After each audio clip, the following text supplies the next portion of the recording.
In today's video, I'm going to teach you how to add elements on side in Dorik. By the end, you'll confidently add content blocks from the side panel and fine-tune them to look exactly how you want.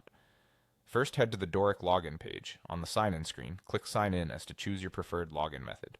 I'm using Google for quick access, so I'll pick my Google account and continue. If you're prompted for confirmation, approve it to proceed. Once you're in, you'll land on your Dorik dashboard. From here, find the site you want to work on and click Edit Site. This opens the site builder. Give it a second to load your canvas and the interface. You'll see your page in the center, a toolbar, and panels around it that help you manage content and design. Now look to the side panel and open the Add Elements tab.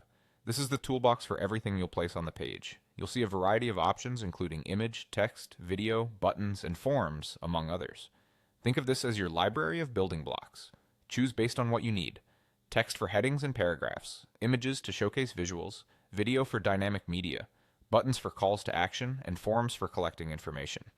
To add something, click the element you want and drag it onto your page. As you drag, notice the placement indicators that appear.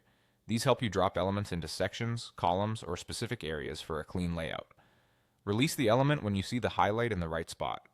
If it doesn't land where you expect, just drag it again or adjust the container spacing to make room.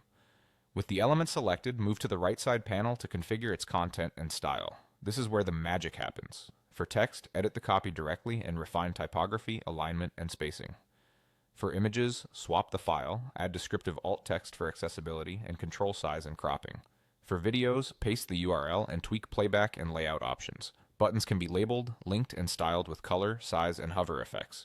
Forms let you add fields, set required inputs, and style them to match your design. Use margins and padding to create breathing room, and keep an eye on consistency so everything feels cohesive.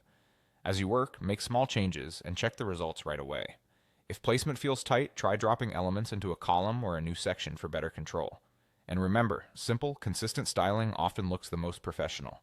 That's it. Log in, open your site, use the side Add Elements panel, drag your element onto the page, and refine it with the right side settings until it's just right.